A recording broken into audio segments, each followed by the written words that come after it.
नमस्कार दोस्तों, आप सभी लोगों का स्वागत है हमारे YouTube चैनल पे। दोस्तों, आज का हमारा टॉपिक है संप्रेषण यानी कि कम्युनिकेशन, जो कि शिक्षा, दक्षता एवं संप्रेषण का एक महत्वपूर्ण टॉपिक है। तो चलिए वीडियो को स्टार्ट करते हैं। तो दोस्तों, आज का हमारा टॉपिक है संप्रेषण यानी कि कम्युनिकेशन। आपने इस वर्ड के बारे में कई बार सुना होगा, लेकिन आज हम इसके बारे में बहुत अच्छे से डिस्कस करेंगे। तो देखिए, सबसे पहले जान लेते हैं कि संप्रेषण यानी कि कम्युनिकेशन शब्द आया कहाँ से है। देखिए, ये लैटिन भाषा कम्युनिस, एक लैटिन भाषा का शब्द है जिसको बोलते हैं कम्युनिस, इसको बोला जाता है कॉमन। तो यहां से इस शब्द की उत्पत्ति हुई है। कम्युनिस्ट से क्या बना? कम्युनिकेशन। तो कम्युनिस्ट का अर्थ होता है सामान्य। ओके, तो अगर हम इस तरीके से अगर हम इसकी परिभाषा बनाना चाहें तो दो या दो से अधिक लोगों के बीच में सामान्य बोध द्वारा अगर सूचनाओं और विचारों का आदान प्रदान हो तो उसको हम क्या बोलते हैं? कम्युनिकेशन बोलते हैं, यानी संप्रेषण बोलते हैं। ठीक है, या अगर हम इसको सिंपल लैंग्वेज में बोलना चाहे तो दो या दो से अधिक लोगों के मध्य सूचनाओं एवं विचारों का आदान प्रदान ही कम्युनिकेशन कहलाता है। बहुत सिंपल है। ओके, तो दोस्तों, अगर हम कम्युनिकेशन को एक सिंपल वर्ड में बोलें तो संप्रेषण का अर्थ है परस्पर सूचनाओं तथा विचारों का आदान प्रदान करना। ठीक है ना। तो दोस्तों, जैसे शिक्षा और शिक्षण की अगर हम बात करें तो बिना सूचनाओं तथा विचारों के आदान प्रदान ये संभव नहीं है। ओके, अगर आप शिक्षा और शिक्षण का कार्य करना चाहते हैं तो बिना कम्युनिकेशन के या बिना विचारों के आदान प्रदान के या बिना सूचनाओं के आदान प्रदान के ये संभव नहीं है। ओके, तो संप्रेषण में क्या होता है? एक होता है संदेश देने वाला और एक होता है संदेश ग्रहण करने वाला। तो ये दोनों आपस में कम्युनिकेशन की मदद से, ओके, यानी संदेशों की मदद से आपस में क्या बनाते हैं? समन्वय स्थापित करते हैं। ओके, तो यानी कि अगर आप कम्युनिकेशन करना चाहते हैं तो इसके दो सिरे होंगे। एक होगा आपका प्रेषक और दूसरा होगा प्राप्तकर्ता। यानी प्रेषक यानी जो सूचना भेजेगा और प्राप्तकर्ता जो उसको प्राप्त करेगा। ओके, तो प्रेषक और प्राप्तकर्ता, और इसके बीच में क्या होगा? एक आपका माध्यम होगा कि जिस माध्यम से आपकी सूचना एक प्रेषक से प्राप्तकर्ता के बीच में पहुंचेगी। ठीक है ना। इसके अलावा भी देखिए, यहाँ पर कुछ डेफिनेशंस को मैंने लिखा है, बहुत शॉर्ट में लिखा है, आप इसको बहुत अच्छे से समझ लेंगे कि भाई संप्रेषण वह प्रक्रिया है जिसके द्वारा दो या दो से अधिक लोगों के मध्य विचारों, तथ्यों, भावनाओं तथा प्रभावों का विनिमय होता है। ओके, यानी एक तरीके से एक्सचेंज होता है। ठीक है ना, ताकि जो सभी लोग हैं वो प्राप्त संदेशों को समझ सके। तो आप इसको बस डिफाइन करना है। डेफिनेशन कभी कभार ये लगती है टिपिकल, लेकिन होती बहुत सिंपल है। तो भाई, दो या दो से अधिक लोगों के मध्य सूचनाओं एवं विचारों का आदान प्रदान क्या है? संप्रेषण है। ओके, और इसी तरीके से कि भाई जो कम्युनिकेशन है वो एक ऐसी प्रोसेस है कि जिससे दो या दो से अधिक लोगों के मध्य विचारों का, तथ्यों का, भावनाओं का तथा प्रभावों का विनिमय होता है। विनिमय, एक्सचेंज, यानी इसको भी हम क्या बोलते हैं? आदान प्रदान ही बोलते हैं, ताकि सभी लोग जितने भी प्राप्त संदेश हैं उनको समझ सके। ओके, अब यहाँ पर एक चीज है, यहाँ पर मैंने एक पॉइंट लिखा है। देखिए, संप्रेषण एवं सूचना अलग अलग है। कभी कभार हम समझ लेते हैं कि भाई संप्रेषण और सूचना एक ही चीज है, लेकिन संप्रेषण और सूचना क्या है? अलग अलग है। कि जो सूचना होती है वो तर्कयुक्त होती है, उसमें तर्क होता है। ओके, और औपचारिकता ज्यादा होती है। ठीक, जैसे कि आपने देखा होगा कि भाई पुस्तक है, पुस्तक एक सूचना देती है। टीवी में अगर आपके प्रोग्राम अगर आ रहे हैं तो वो आपकी सूचना देते हैं, लेकिन जब तक आप भाई बुक को खोल के पढ़ेंगे नहीं, तो जब तक आप बुक को खोल के पढ़ेंगे नहीं तब तक संप्रेषण नहीं होगा। बुक में सूचना तो है, लेकिन जब तक उसको खोलेंगे नहीं तब तक क्या नहीं होगा? संप्रेषण नहीं होगा, यानी सूचना का आदान प्रदान नहीं होगा। इसी तरह से जब तक आप टीवी को खोलेंगे नहीं और उसमें प्रोग्राम या जो समाचार जो भी चीजें अगर उसमें आ रही है वो आप देखेंगे नहीं, तब तक सूचना का आदान प्रदान नहीं होगा। ओके, तो यहां पर एक चीज ध्यान देने वाली बात है कि संप्रेषण और सूचना क्या होती है? अलग अलग होती है। ओके, जहां संप्रेषण में व्यक्तिगत प्रत्यक्षीकरण बहुत इंपॉर्टेंट है, यानी व्यक्तियों का आपस में प्रत्यक्ष रूप से होना बहुत इंपॉर्टेंट है।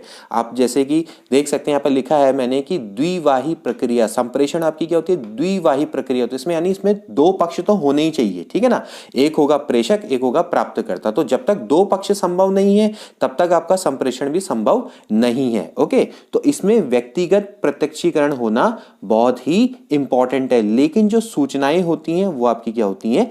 वस्तुनिष्ठ होती है। ठीक है ना, जबकि संप्रेषण में आपका क्या होता है? व्यक्ति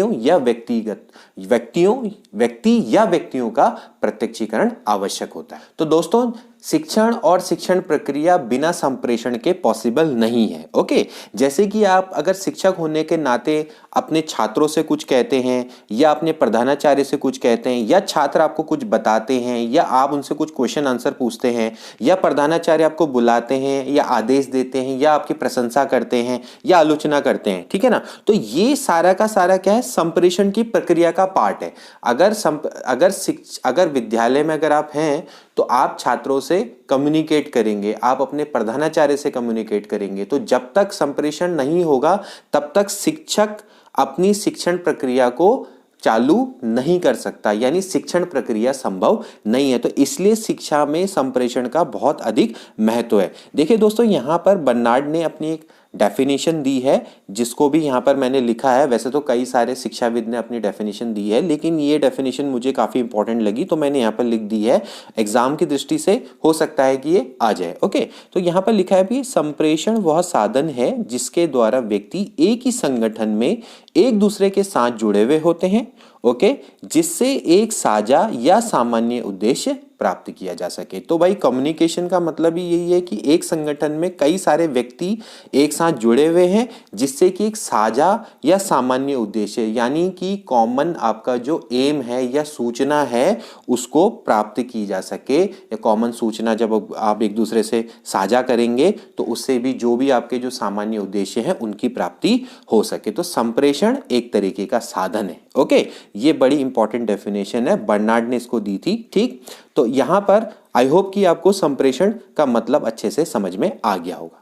दोस्तों, अब डिस्कस कर लेते हैं संप्रेषण यानी कम्युनिकेशन की विशेषताओं के बारे में। अभी जो हमने पिछली डेफिनेशंस पढ़ी उसमें आप काफ़ी कुछ संप्रेषण के बारे में ऑलरेडी जान गए होंगे, लेकिन फिर भी यहाँ पर कुछ विशेषताएं हमने लिखी हैं, उनके बारे में भी डिस्कस कर लेते हैं, जो कि काफ़ी महत्वपूर्ण है। तो सबसे पहले देखिए पारस्परिक संबंध। देखिए, संप्रेषण एक पारस्परिक संबंध स्थापित करने की उद्देश्यपूर्ण प्रक्रिया है। ओके, आप इसको ध्यान में रखेंगे कि संप्रेषण से पारस्परिक संबंध स्थापित होते हैं। ओके, दो व्यक्ति या उनसे अधिक, दो या दो से अधिक व्यक्तियों के बीच में पारस्परिक संबंध स्थापित करने की एक उद्देश्यपूर्ण प्रक्रिया है, जिसका कोई ना कोई क्या रहता है, उद्देश्य होता है। ओके, दूसरा क्या है कि इसमें मनोवैज्ञानिक पक्ष लाइक विचार विमर्श, विचार विनिमय, ओके, विचार विमर्श जैसे हम करते हैं, विचार विनिमय यानी विचारों का आदान प्रदान, संवेदनाएं, भावनाएं, संवेग, ये सभी क्या रहते हैं, समावेशित रहते हैं। तो इसका एक मनोवैज्ञानिक पक्ष भी एक इसकी विशेषता है। तीसरा, ये एक आपकी द्विवाही प्रक्रिया, जैसे मैंने पहले ही बताया कि इसमें कम से कम दो पक्ष होते हैं, एक होता है संदेश देने वाला और दूसरा क्या होता है, संदेश ग्रहण करने वाला। ओके, इसके बाद चौथा, उत्तम शिक्षण के लिए बुनियादी तत्व। देखिए, संप्रेषण उत्तम शिक्षण के लिए बहुत ही बुनियादी तत्व है। जब तक आपका संप्रेषण अच्छा नहीं होगा तब तक आपका शिक्षण उत्तम नहीं होगा, ठीक है ना। इसके बाद देखिए, मानवीय तथा सामाजिक वातावरण बनाए रखने के लिए भी संप्रेषण एक उपयोगी कारक है, या हम इसको कह सकते हैं कि संप्रेषण मानवीय तथा सामाजिक वातावरण को बनाए रखता है। ओके, इसके बाद अगला, परस्पर अंतर प्रक्रिया तथा पृष्ठपोषण, यानी कि परस्पर इंटरएक्टिविटी होती है और फीडबैक भी मिलता है। ओके, तो जब आप अंतर प्रक्रिया करेंगे या आपस में एक दूसरे से कम्युनिकेट करेंगे तो आपके बीच में क्या होगी, इंटरएक्टिविटी बढ़ेगी और फीडबैक भी मिलेगा, ठीक है ना। तो यहाँ पर फीडबैक और इंटरएक्टिविटी भी इसकी एक विशेषता है। ठीक, अब इसके अलावा देखिए, जो संप्रेषण है विचारों या सूचनाओं को मौखिक, लिखित अथवा सांकेतिक रूप से प्रेषित किया जाता है। ओके, जो संप्रेषण है उसमें आप विचारों या सूचनाओं को मौखिक रूप में भेज सकते हैं, लिखित रूप में भेज सकते हैं या सांकेतिक रूप में भी प्रेषित कर सकते हैं एवं उनको ग्रहण भी किया जा सकता है। तो ये है दोस्तों संप्रेषण की विशेषताएं। अब देखिए दोस्तों, अब बात करते हैं कम्युनिकेशन की आवश्यकता, क्यों इसकी आवश्यकता पड़ती है। ठीक है, देखिए सबसे पहले आता है समूह गतिविधि या क्रिया इसके बिना असंभव है, यानी कि समूह गतिविधि यानी ग्रुप एक्टिविटी।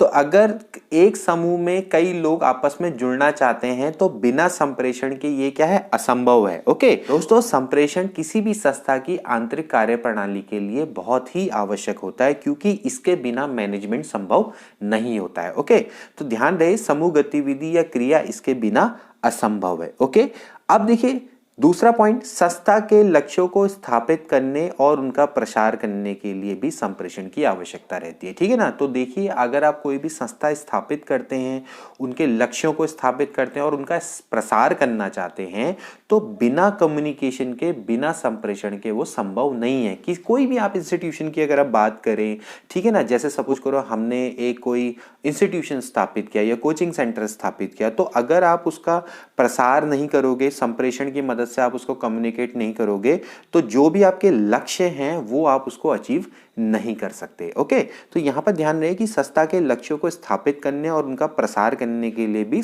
कम्युनिकेशन की आवश्यकताएं होती है। ठीक है ना। इसके अलावा देखिए दोस्तों, अगर जो भी आपके लक्ष्य हैं, अगर उन लक्ष्यों को जब आप प्राप्त करेंगे तो कैसे करेंगे, उसके लिए आप क्या बनाएंगे, योजनाएं विकसित करेंगे। ठीक है ना, यानी प्लानिंग करेंगे। तो आप उन प्लानिंग को डेवलप कैसे करेंगे, with the help of communication. जब तक आप कम्युनिकेशन नहीं करेंगे तो तब तक वो आपके लक्ष्य आपको प्राप्त नहीं होंगे, उन लक्ष्यों को प्राप्त करने की वाली योजनाएं आपकी विकसित नहीं होंगी। तो इसलिए यहां पर संप्रेषण की बहुत ज्यादा आवश्यकता होती है। इसके अलावा देखिए, मानव तथा संसाधन को प्रभावशाली ढंग से संगठित करने के लिए भी, यानी कि अगर आप उनको संगठित करना है, मानवों को या आपके जो संसाधन है उनको अपने प्रभावशाली ढंग से संगठित करना है, यानी एकजुट करना है, तो उसके लिए तो कम्युनिकेशन चाहिए ही ना। बिना कम्युनिकेशन के this is not possible. Okay, इसके बाद देखिए दोस्तों, अगर आप एक ऐसे वातावरण का निर्माण करना चाहते हैं जिसमें सभी उसको नेतृत्व दे सकें, दिशा दे सकें, अभिप्रेरित कर सकें, यानी कि जिसमें सभी व्यक्ति योगदान करना चाहते हैं, तो उसके लिए भी संप्रेषण की आवश्यकता रहती है। बिना संप्रेषण के ये पॉसिबल नहीं है। इसके अलावा जो इसमें कार्यरत व्यक्ति हैं, उनके निष्पादन पर अगर नियंत्रण करना है तो उसके लिए भी आपका क्या होता है, संप्रेषण की आवश्यकता क्या होती है। इसके अलावा देखिए, कोई संस्था है, अगर आपको उसके बाहरी वातावरण से कनेक्ट करना है, यानी संबद्ध करना है, तो उसके लिए भी आपको क्या है, कम्युनिकेशन की आवश्यकता है। बिना आपका संप्रेषण के कोई भी संस्था है वो अपने बाहरी वातावरण से, यानी समाज से कैसे कनेक्ट होगी,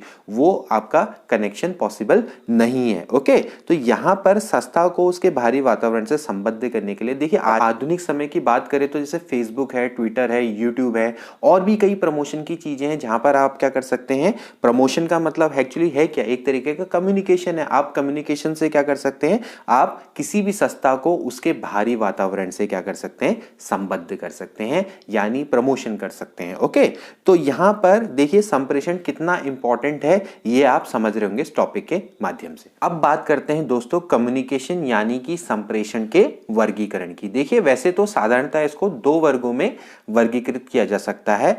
उच्च कक्षाओं में तो वैसे इसके ज्यादा वर्गीकरण होते हैं, लेकिन फिर भी अगर हम इसको देखें तो एक होते हैं शाब्दिक, एक होते हैं अशाब्दिक। ठीक, शाब्दिक संप्रेषण और अशाब्दिक संप्रेषण।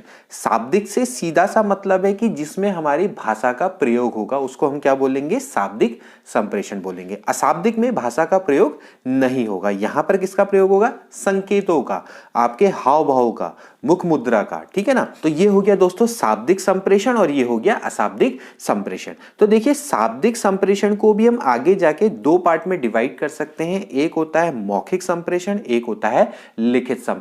दोनों में ही भाषा का उपयोग होता है। तो मौखिक संप्रेषण को हम अमुद्रित संप्रेषण भी बोलते हैं और लिखित को हम क्या बोलते हैं, मुद्रित संप्रेषण होगा। यानी कहने का मतलब होगा, एक होगा प्रेषक, एक होगा प्राप्तकर्ता। तो जो प्रेषक और प्राप्तकर्ता के बीच में संप्रेषण मौखिक और लिखित दोनों रूप में हो सकता है। कहने का मतलब यह है कि मौखिक संप्रेषण में प्रेषक बोलेगा और प्राप्तकर्ता सुनेगा, और किसी उपकरण की सहायता से प्रेषक बोलने को रिकॉर्ड भी कर सकता है और आवश्यकता अनुसार श्रोताओं को सुना भी सकता है। ओके, तो जैसे कभी कभार क्या होता है कि जैसे कुछ दूरवर्ती श्रोता होते हैं तो वो भी इसका लाभ उठा सकते हैं। जैसे रेडियो है, टेलीफोन है, श्रव्य टेप है, टेली कॉन्फ्रेंसिंग है, इसकी मदद से आप मौखिक संप्रेषण कर पाते हैं। ओके, लिखित संप्रेषण में दोस्तों हम कोई वस्तु को या फिर कोई लिखित सामग्री है उसको हम क्लास में दिखा सकते हैं। लाइक ये प्रदर्शन संप्रेषण के अंतर्गत भी आ सकता है।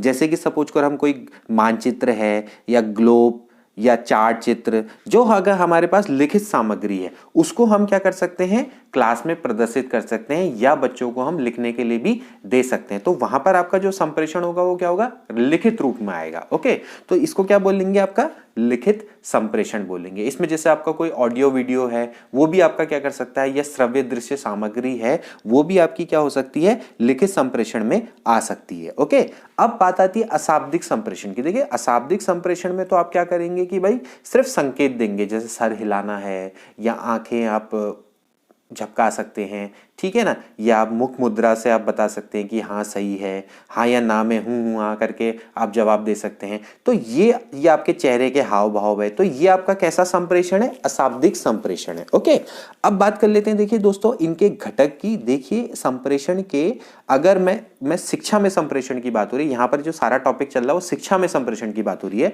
तो देखिए जो अगर हम घटक की बात करें तो इसके 3 घटक होते हैं। एक तो आपका हो गया पाठ्य वस्तु, ओके, इसके बाद एक होती है शिक्षण विधि, जो आप शिक्षण विधि जो शिक्षक शिक्षण कार्य के दौरान अपनाएगा, और इसके अलावा हो गई शिक्षण सहायक सामग्री जो कि शिक्षक पाठ को पढ़ाने के लिए यूज करेगा। ओके, तो यहां पर ये आपके इसके 3 घटक हैं और 4 आपकी क्या है, प्रक्रिया है। प्रक्रिया क्या क्या होती है, पढ़ना, लिखना, बोलना, सुनना, ठीक है ना। तो देखिए पढ़ना लिखना ये किसके अंतर्गत आएगा, ये एक्चुअली आएगा लिखित संप्रेषण के अंदर, जबकि बोलना सुनना किसके अंदर आएगा, मौखिक संप्रेषण के अंदर। तो होता क्या है कि भाई शिक्षक क्या करेगा, जैसे शिक्षक क्या करेगा, यहां से बोलेगा, ओके, तो उसके बाद बोलेगा तो क्या हो सकता है भाई, पाठ्य वस्तु, शिक्षण विधि, शिक्षण सहायक सामग्री, तीनों का उपयोग करेगा। ओके, पाठ्य वस्तु को तो देखा है कि भाई क्या पढ़ाना है, शिक्षण विधि का भाई कौन से शिक्षण विधि यूज करूं, और इसके अलावा शिक्षण सहायक सामग्री यानी कौन से शिक्षण सहायक सामग्री का यूज किया जाए। तो अगर वो बोलेगा और छात्र यहां से क्या करेंगे, सुनेंगे। तो ये हो गया बोलना और फिर यहां से सुनना, और इसी तरह से छात्र यहां से बोलेंगे और शिक्षक क्या करेगा, सुनेगा। तो देखिए ना द्विपक्षीय प्रक्रिया है, ठीक है ना, संप्रेषणीय। और इसी तरीके से अगला क्या आता है, पढ़ना लिखना। तो शिक्षक क्या करेगा, पढ़ेगा, कोई पाठ्य वस्तु को डिसाइड करेगा, शिक्षण विधि देखेगा और शिक्षण सहायक सामग्री देखेगा। छात्र क्या करेंगे, लिखेंगे उस चीज को। तो दोस्तों इस तरीके से संप्रेषण को हम समझ सकते हैं। ओके, इसके बाद देखिए दोस्तों अब आते हैं संप्रेषण के उपकरण, यानी ये एक और तरीका है संप्रेषण को कैटेगराइज करने का। इसके बारे में भी हम थोड़ा थोड़ा डिस्कस कर लेते हैं। देखिए सबसे पहले आता है मौखिक संप्रेषण, जिसके बारे में हम पहले ही डिस्कस कर चुके हैं। इसमें एक प्रेषक है वो बोलेगा और प्राप्तकर्ता क्या करेगा, सुनेगा, ठीक है ना। और चाहे तो प्रेषक क्या कर सकता है, अपनी बातों को रिकॉर्ड कर सकता है और आवश्यकता अनुसार उनको सुना दिया जाता है। किसको, श्रोताओं को। ओके, तो इसमें जो दूरवर्ती श्रोता है वो भी लाभ उठा लेते हैं। जैसे कि इसमें कौन कौन से उपकरण आते हैं, रेडियो, टेलीफोन, श्रव्य टेप, टेलीकॉन्फ्रेंसिंग इत्यादि इसके उदाहरण है, ठीक है ना। इसके बाद आती है देखो प्रदर्शन संप्रेषण की। प्रदर्शन संप्रेषण जैसे नाम से पता है तो इसमें क्या होगा, प्रदर्शन होगा। तो इसमें क्या हो सकता है कि भाई शैक्षिक यात्राओं का आयोजन हो सकता है, कि भाई आपको कोई चीज सिखाने के लिए आपकी शैक्षिक यात्राएं की जा सकती हैं, यानी आपको कहीं बाहर घुमाने ले जाएंगे, वहां से आपको उसका भौगोलिक, ऐतिहासिक, सांस्कृतिक, धार्मिक और प्राकृतिक स्थलों को देखने का आपको अवसर मिलेगा। तो वहां से भी आपको कई चीजें सीखने के लिए मिलती है। अगर आपको कहीं वो घुमाना नहीं चाहते तो वो क्या कर सकते हैं, आपको मानचित्र दिखा सकते हैं, ग्लोब दिखा सकते हैं, या चार्ट चित्र दिखा सकते हैं, कोई फोटोग्राफ्स दिखा सकते हैं, जिनकी सहायता से संप्रेषण होना पॉसिबल होगा। इसके बाद देखिए दोस्तों अगला आता है प्रक्षेपित संप्रेषण, ठीक है ना। जैसे कि हम देखते हैं भाई दूरदर्शन है, तो दूरदर्शन का उपयोग हम देखते भी हैं और सुनते भी हैं, ठीक है ना। तो इसका यह उपकरण क्या होता है कि भाई संप्रेषण के लिए बहुत क्या होता है, उपयोगी होता है, ठीक है ना। तो जैसे अगर सपोज करो हम फिल्म है और उनका भी प्रयोग कर सकते हैं, जिसमें आपकी क्या होती है, देखने और सुनने दोनों की सुविधा होती है। तो भाई सीधी सीधी सी बात है कि जिसमें आपका क्या है, प्रक्षेपण होगा या प्रक्षेपण की मदद से संप्रेषण होगा, उसको हम क्या बोलेंगे, प्रक्षेपित संप्रेषण। ओके, इसके बाद आता है देखिए दोस्तों कार्यपरक संप्रेषण। कार्यपरक संप्रेषण का मतलब है कि जहां पर आप क्या करेंगे, अभ्यास करेंगे। तो कई सारे जो कौशलों का विकास होता है वो आपके ज्यादा से ज्यादा क्या होता है, अभ्यास पे से विकसित होता है। तो जितना आप कार्य करेंगे उतना आप क्या हो जाएंगे, उतना आपके कौशलों का क्या होगा, विकास होगा। जैसे आपको सपोज करो गायन वादन करना है, तो उसके कौशलों के विकास में भी आप क्या करेंगे, कार्यपरक संप्रेषण का उपयोग करते हैं। ओके, तो यहां पर जैसे सपोज करो आपने लिखना है, पढ़ना है, बोलना है, तो उसका भी आप क्या कर सकते हैं, अभ्यास कर सकते हैं, ठीक है ना। तो यानी एक तरीके से ये किसके अंदर आता है, कार्यपरक संप्रेषण के अंतर्गत आता है, ठीक है ना। तो दोस्तों ये है उपकरण संप्रेषण के। इसके बाद देखिए दोस्तों अगला आता है माध्यम यानी कि मीडियम। अभी तक हम बात कर रहे थे प्रेषक और प्राप्तकर्ता की। अब प्रेषक क्या करेगा, यहां से आपका संदेश भेजेगा तो उसके लिए किसी माध्यम की जरूरत है। ओके, तो वो माध्यम कौन कौन से हो सकते हैं उनके बारे में हम डिस्कस कर लेते हैं। सबसे पहले देखिए दोस्तों आता है श्रव्य माध्यम। श्रव्य माध्यम को क्या बोलते हैं, ध्वनि माध्यम भी बोला जाता है। तो अगर आपने प्रभावशाली शिक्षण चाहिए या आपने कोई सपोज करो व्याख्यान देना है तो उसके लिए आपको क्या है, श्रव्य माध्यम की आवश्यकता होती है। तो जैसे आप अभी हमने इसके बारे में डिस्कस किया कि जैसे रेडियो है, टेलीविजन है, टेप रिकॉर्डर है, ठीक। तो दोस्तों देखिए अगर हम बात करें कि भाई रेडियो, टेलीविजन, टेप रिकॉर्डर ये ऐसे हैं कि जो आपकी ध्वनि को रिकॉर्ड करेंगे और ध्वनि को बाहर निकालेंगे। तो उस तरीके से हम कह सकते हैं कि भाई प्रेषक ने यहाँ से ध्वनि भेजी और प्राप्तकर्ता ने उसको सुन लिया, ठीक है ना। तो क्योंकि वो ध्वनि बाहर निकाल रहा है तो प्राप्तकर्ता उसको क्या कर रहा है, एक तरीके से सुन रहा है। तो एक्चुअली वो क्या है, आपका श्रव्य माध्यम है। इसी तरीके से अगला क्या होगा, दृश्य माध्यम। दृश्य माध्यम में आपका क्या होगा कि भाई हम चित्र बना सकते हैं, ग्राफ का उपयोग कर सकते हैं, या अगर आपके पास कोई बढ़िया से आपके पास चार्ट्स हैं उनका प्रयोग आप कर सकते हैं, ठीक है ना। तो इस सामग्री को आप क्या करते हैं, ब्लैक बोर्ड पर प्रदर्शित करते हैं। ओके, और जैसे दृश्य सामग्री के जैसे अन्य उदाहरण क्या क्या हो सकते हैं, जैसे भाई न्यूज़पेपर है, पत्रिकाएं हैं, पुस्तकें हैं, ठीक। तो इनके या हमें एक तरीके से कहेंगे कि भाई ये प्रदर्शन संप्रेषण के माध्यम है, तो आप इनको प्रदर्शित करेंगे तो ये भी एक तरीके के माध्यम है। आप प्रेषक हैं, आपने इनका प्रदर्शन किया और जो प्राप्तकर्ता उसने उसको देख लिया, तो एक तरीके से क्या हो गया, संप्रेषण भी हो गया, ठीक। लेकिन ये किस तरीके का संप्रेषण है, अगर आप इसको कैटेगराइज करेंगे तो किस में आएगा बताइए, ये आएगा आपका एक तरीके से अशाब्दिक संप्रेषण के अंतर्गत भी आ सकता है, अगर आपने वहां पर शब्दों का उपयोग नहीं किया है तो, ठीक। लेकिन अगर आप सपोज करो चार्ट खड़े होकर समझा रहे हैं और पूरा कुछ सब कुछ बोल रहे हैं तो वहां पर क्या होगा, मौखिक संप्रेषण भी अपने आप ही आ जाएगा, यानी शाब्दिक संप्रेषण भी उसके अंतर्गत आ जाएगा। तो इस तरीके से हमें कैटेगराइज करना दोस्तों सीखना चाहिए, ठीक। इसके अलावा देखिए आता है दृश्य श्रव्य माध्यम। दृश्य श्रव्य माध्यम में क्या होगा, अभी तक हमने सिर्फ श्रव्य की बात की और दृश्य की बात की, तो मैंने फिर वही बात करी कि अगर सपोज करो आपके सामने एक चार्ट अगर आप बच्चों को दिखा रहे हैं